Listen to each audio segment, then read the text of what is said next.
Alors la news d'aujourd'hui, c'est une mauvaise news, mais j'ai tellement l'habitude en fait de tous ces petits problèmes qui me sont arrivés au fur et à mesure de mes 16 ans d'entrepreneuriat que ça me fait plus paniquer, même si je suis désolée. Et donc ce qui s'est passé, c'est que je devais faire hier des montages vidéo et que sur la troisième vidéo, donc c'est pour un programme d'entraînement pour mes élèves, sur la troisième vidéo, pas de son, zéro son.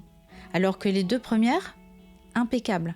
Donc j'ai fait le montage de la première, hop, j'ai fait le montage de la deuxième, hop, j'arrive au montage de la troisième. Là je me dis mince, pourquoi il n'y a pas de son? Et en fait je regarde le fichier, il n'y avait pas de son.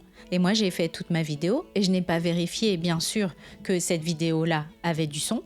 Et c'était la vidéo la plus longue, celle qui faisait 10 minutes, qu'il fallait que j'édite, qui, sans elle, en fait, il n'y a pas de nouvelles leçons dans le programme. Elle est obligatoire, cette vidéo. Donc, j'ai pas pu le faire parce que, comme je l'avais dit, hier après-midi, Gaspard avait une copine, ils ont mis le why, il y en avait partout dans la chambre, en sachant que mon bureau, là je regarde là, il y a une verrière, donne sur la chambre de Gaspard. Donc, le bazar, c'était pas très grave, mais le bruit, avec le micro-karaoké et la copine qui faisait la présentatrice, je pouvais pas enregistrer. Donc, j'ai pas enregistré hier.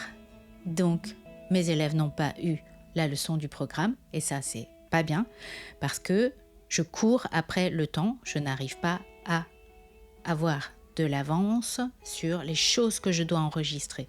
J'ai enregistré tellement depuis 16 ans, par exemple pour ma chaîne YouTube, pour mon école de chant, que c'est difficile pour moi de passer toute une journée à enregistrer des vidéos.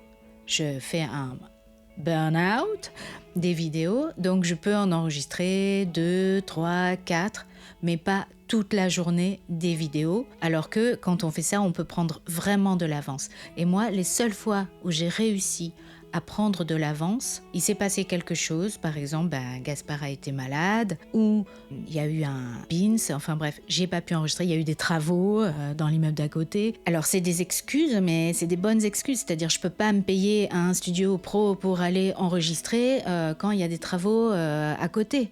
C'est pas possible, je vais pas payer des milliers d'euros pour à chaque fois que je dois enregistrer des vidéos, parce qu'en fait je dois en enregistrer tout le temps des vidéos.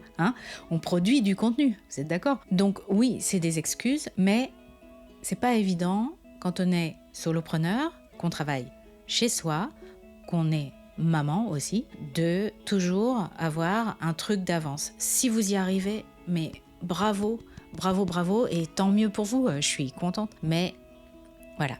Pour moi, ça le fait pas, en tout cas pour l'instant, j'arrive pas. J'arrive de temps en temps, par exemple, à avoir 3-4 épisodes de podcast d'avance, à avoir 1 ou 2 ou 3 vidéos YouTube d'avance, mais vite fait, l'avance se perd. Et donc il faut recommencer et enregistrer en batchant, quoi, en faisant des... c'est comme le batch cooking, le batch vidéo, le batch podcast, etc. Mais au bout d'un moment, je perds l'avance. C'est comme ça, et donc je l'ai intégré, même si parfois ça me coûte, bien sûr. Je suis frustrée. Au début, ça me frustrait énormément. Je pouvais être de très mauvaise humeur pour mes proches. Maintenant, je suis obligée d'être juste fataliste. Et donc, tu fais ce que tu peux. C'est mon message du jour. Tu fais ce que tu peux. Tu essayes de faire du mieux possible. Si tu arrives à prendre de l'avance, tant mieux. Si tu crées du contenu, c'est l'idéal, parce que comme ça, tu auras toujours quelque chose à publier, même si tu es malade, même s'il y a des travaux, et même si ton fils fait la fête avec une copine.